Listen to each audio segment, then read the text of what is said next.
And I've just finished my 18th book, and it's called Cleaning Up the Mental Mess. And it's so appropriate in this era, because we really have made such a mental mess, yet we're so powerful and we can actually clean that up.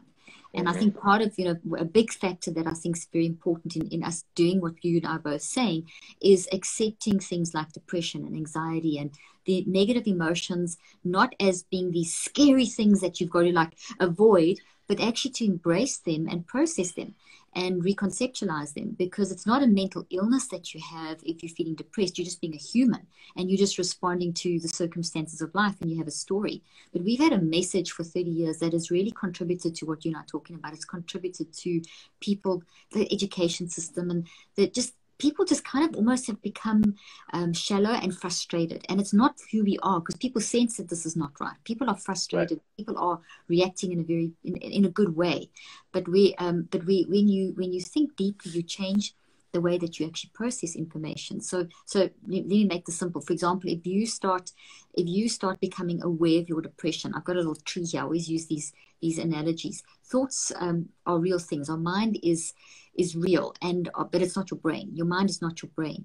So when you like, people are listening to us now, and they're going to go from here into whatever happens today in their life, they are processing in response to the events and circumstances of life.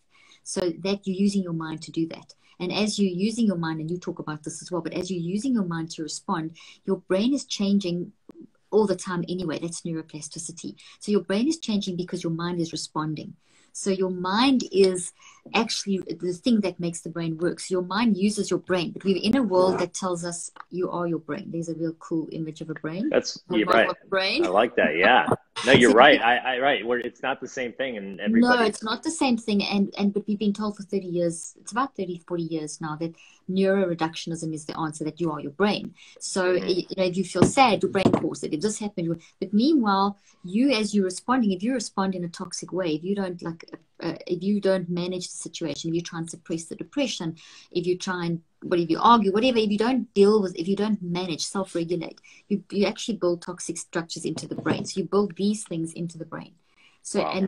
And you can actually build healthy ones, which is what you're designed to build. So there's a healthy one. It's always good to have. I love that. I've never seen it put that way. Yeah, well, this is the science I've been working on for 38 years. But literally, thoughts are real, and they look like trees. And as you think and feel and choose, which is your mind, you build these trees. And the way that you're building them regardless. So if you don't manage your mind, you're going to be building them regardless. So if you just go through life, just crashing through life, using technology incorrectly, arguing, not self-regulating, worrying, pushing down the depression instead of embracing it. Right. Using the anxiety to find the message instead of being fearful, getting whatever, you are going to build toxicity instead of health.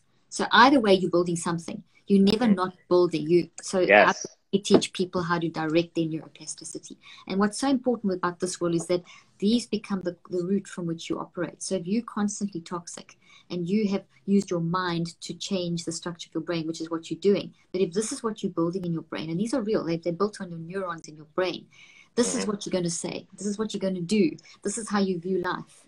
And then you just increase it, and that's the toxic mindsets. That will affect all 5 core areas that you talk about. So